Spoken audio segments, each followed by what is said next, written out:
It was winter, and the river winding through the enchanted forest was frozen solid. A girl raced down to the river's edge and laced up her skates. Then she swizzled and twizzled across the ice.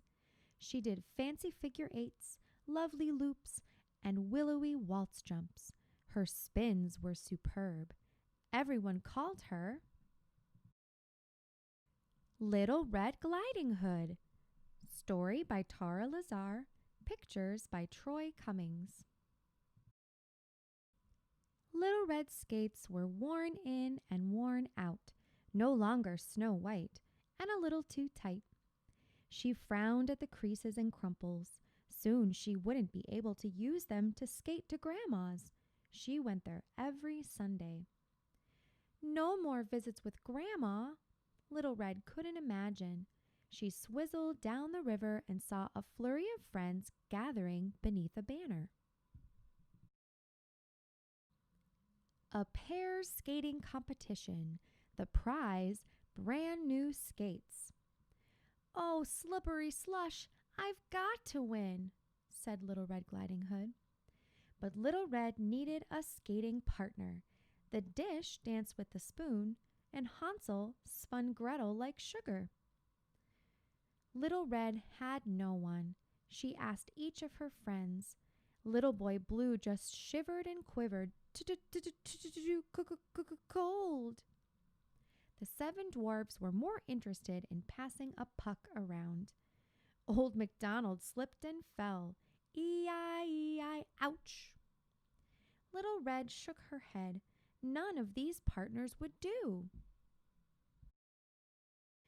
Maybe Grandma could help her find a partner.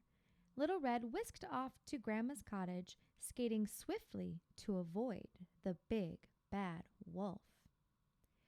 Over the river and through the woods to Grandmother's house I go. Little Red arrived safely. "Oh, slippery slush," she said to Grandma, slumping into a chair. "I can't find a partner for the skating competition." "How about the gingerbread man? He's very sweet," said Grandma. "But he's much too fast. I can't catch him," said Little Red. "I bet Baby Bear would be just right for you," said Grandma. "But Goldilocks thought so first." "I know who," said Grandma. "The 3 little pigs just moved into the brick house next door. You should ask one of them." So Little Red skated to the pig's door. Little pigs, let me in." Someone tapped Little Red on the shoulder. "Excuse me," said the big bad wolf. "I think that's my line." "Eek! The wolf!" Little Red sprinted away. Her worn-in, worn-out laces began to unravel. "Hey, glide back here!" yelled the wolf, giving chase. He swizzled and twizzled across the ice. Little Red pushed on faster, but her boots were lopsided and loose. "Stop!" yelled the wolf. He steered clear of fallen branches with fancy footwork and sly spins in pursuit of Little Red. Uh-oh, Little Red's skate flew off. "Oh, slippery slush," said Little Red Gliding Hood. The wolf jumped in front of Little Red and caught her. Little Red shivered with fear. "Ah, ooh, you're wonderful." The wolf gently put Little Red down. What? "You're a super skater, but I was trying to warn you. Your laces are untied."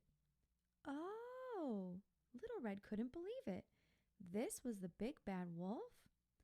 "Happens to me all the time," said the wolf.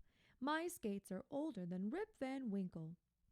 Little Red stared at his worn-in, worn-out pair. And then she had a grand idea. The day of the competition, Little Red arrived early. She laced up her worn-in, worn-out skates, hugged Grandma, and stepped onto the ice. Brr, brr, brr, brr, brr, brr, brr, brr. trumpets blared with a fanfare, announcing the official warm-up. But as the competitors swirled and twirled, a dark figure came zooming toward them. A boy cried, "Wolf!" The wolf frightened little Miss Muffet away. She bumped little Jack Horner into the corner. Humpty Dumpty had a great fall, and Jack and Jill came tumbling after. What a mess! Skater skidded and spilled all over. The old woman who lived in a shoe had so many children on the ice, she didn't know what to do. Little Red got mixed up in the mayhem. "Help!" she cried. The big bad wolf raced over. He lifted Little Red high. "Put Little Red down now," the woodcutter warned, grabbing his axe. "Oh, Slippery Slush," said Little Red. "He's my partner." The crowd was stunned. It got so quiet you could hear the ice freeze. All the king's horses and all the king's men put the competition together again. Music swelled and the pairs took to the ice. They wore flowing costumes and danced on ice like the Prince and Cinderella at the ball. In fact, the royal couple were in the competition. The tortoise and the hare made a splendid pair. Jack Sprat and his wife did too.